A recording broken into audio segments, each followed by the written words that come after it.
Hey there! Today we're going to teach you how to apply makeup. Since we're not that mature, let's do the simple one. But before anything else, make sure that your face is fresh before putting any product on it. First, apply concealer all over your face and blend it onto the neck. You should use concealer brush, but you may also use your clean fingertips.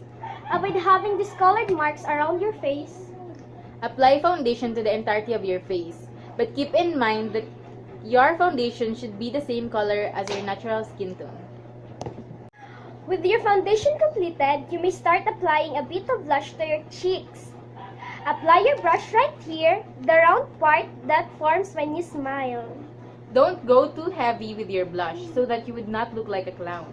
Now, let's go with the eyebrow. Start by outlining the edges of your eyebrows and then fill the center. After that, let's go on with the eyeshadow. Choose any color, but I would like to use light colors. But if you want more dramatic, you may use dark colors. You may add mascara to your eyelashes if you want. And now, let's do the lipstick. Wearing makeup is common in today's society. Well, it's not difficult to learn how to apply makeup. That's why. We hope that you did learn something from us. Bye! Bye!